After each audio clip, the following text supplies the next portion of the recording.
masyarakat, khususnya warga Medan. Gubernur Sumatera Utara pun meminta pengamanan khusus dari Satuan Polisi Pamong Praja dan membekalinya dengan double stick. Lalu seperti apa latihan penggunaan double stick? Berikut liputan jurnalis Kompas TV Stefani Pandia dan juru kamera Roganda Malau. Maraknya kasus begal di wilayah Medan dan sekitarnya ini tentunya menimbulkan keresahan bagi warga, khususnya warga Sumatera Utara. Nah, menanggapi hal ini, Gubernur Sumatera Utara Edi Rahmayadi memerintahkan Satuan Polisi Pamong Praja untuk ikut turun dan mengamankan para pelaku begal dan juga geng motor yang saat ini masih marak berkeliaran di Kota Medan dan juga sekitarnya. Menanggapi hal ini, Satpol PP Provinsi Sumatera Utara diperlengkapi dengan alat yang bernama double stick dan bisa Anda lihat di belakang saya saat ini.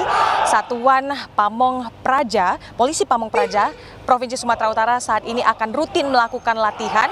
Bisa Anda saksikan di belakang saya, ini mereka dilatih untuk bagaimana cara menggunakan double stick dan juga nantinya akan ada simulasi untuk penanganan para pelaku begal dan juga geng motor. Nah, nantinya pada malam hari, Satpol PP Provinsi Sumatera Utara ini bersama dengan TNI dan Polri akan turun ke titik-titik rawan di Kota Medan dan juga sekitarnya untuk mengamankan para pelaku begal dan juga geng motor.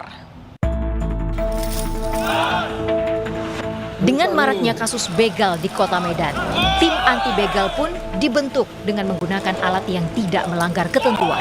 Double stick menjadi salah satu alat yang bisa digunakan karena untuk menggunakan senjata tajam tentunya harus memiliki izin tertentu. 7 pelatih dari TNI AD Kodam 1 BB diturunkan untuk langsung melatih para Satpol PP dalam menggunakan alat double stick.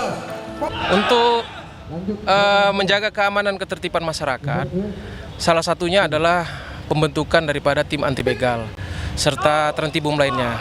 Dan Bapak Gubernur instruksikan pada kita semua bahwasanya menggunakan alat yang tidak melanggar ketentuan. Double stick ini digunakan karena dia tidak melanggar ketentuan. Kalau kita menggunakan benda tajam harus ada izin tertentu. Kemudian kalau kita memanai double stick, kemudian ditempatkan personil yang mempunyai kemampuan yang maksimum, saya rasa untuk melumpuhkan dengan senjata di luar senjata api itu mampu. Tim Satpol PP bersama Polri dan TNI melakukan patroli di sejumlah titik rawan di Kota Medan setiap hari. Kami cukup bangga karena banyak arahan dari beliau yang dapat kami kerjakan bisa membuahkan hasil kepada masyarakat. Tentunya jajaran Satpol PP Propsu sudah berkoordinasi dengan Satpol PP Kota Kabupaten se-Sumatera Utara. Artinya secara masif kami akan menjaga wilayah masing-masing. Masyarakat diminta untuk bekerja sama untuk melaporkan tindakan begal dan diimbau untuk tidak keluar rumah saat jam-jam rawan begal, terutama saat malam hari.